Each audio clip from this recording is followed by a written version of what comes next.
पश्चिम बंगालमधलं बरुईपूर शहर राजधानी कोलकातापासून अगदी हाकेच्या अंतरावरचं.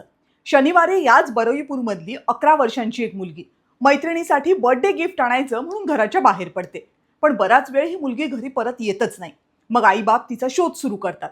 शेजारी पाजारी येतात, तेही शोधायला सुरुवात करतात, पण मुलगी काही सापडत नाही. शेवटी सगळे पोलिसांकडे जातात. आधी पश्चिम बंगालचे पोलीस लक्षच देत नाहीत, कारण मुलगी गरिबा घरची असते ना. मग रात्री उशिरा 11:30 वाजता पोलीस कागदावर का होईना पण मुलगी बेपत्ता झाली आहे याची तक्रार दाखल करून घेतात. रविवारची सकाळ उजाडते, पण मुलगी सापडलेलीच नसते. आईबाप रडून रडून बेजार झालेले असतात.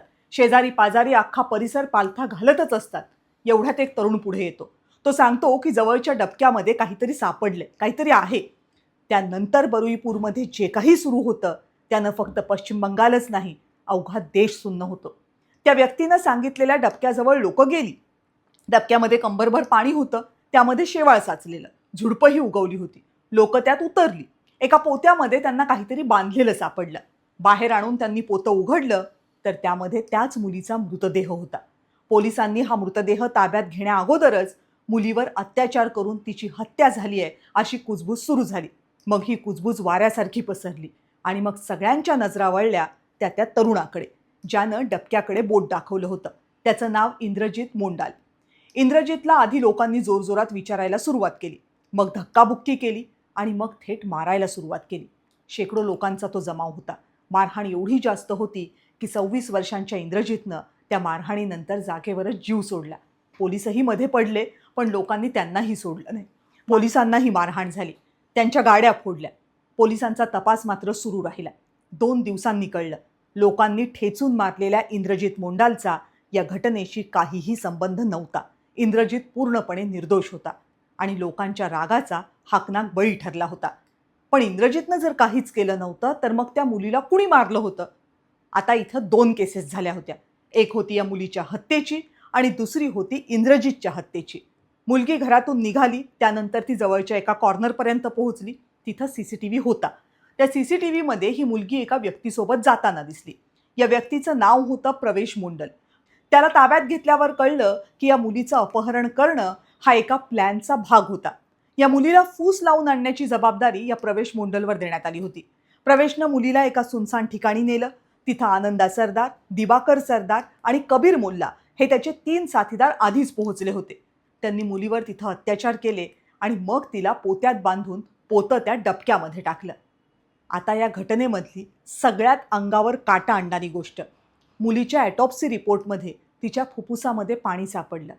याचा अर्थ जेव्हा या मुलीला पोत्यात भरून त्या डबक्यात टाकलं तेव्हा ती मुलगी जिवंत होती.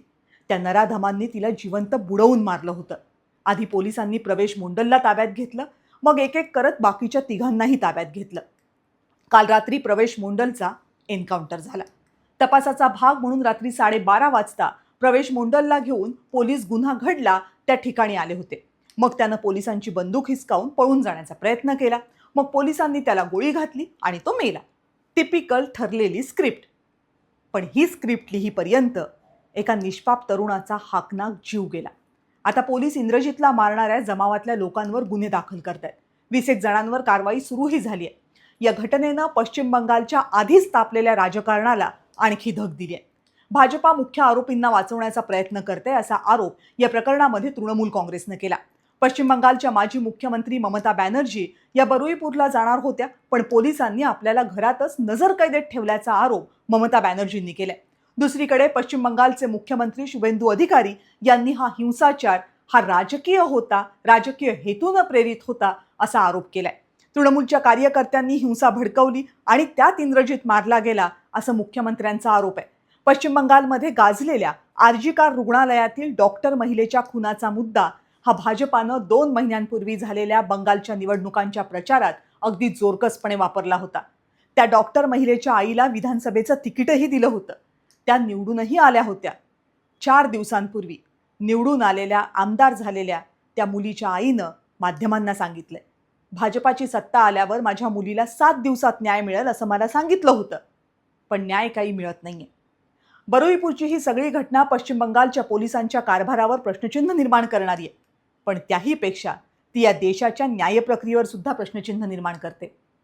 लहान लहान मुलींवर अत्याचार होतात, कोवळ्या पोरी जीवानिशी जातात, आरोपी पकडले जात नाहीत, पकडले गेले तर वर्षानुवर्ष केसेस चालतात, मग त्या आरोपी जामिनावर बाहेर येतात, शिक्षा तर अनेकदा होतच नाही आणि झाली तर त्यासाठी कुटुंबाला वर्षानुवर्ष वाट पाहावी लागते.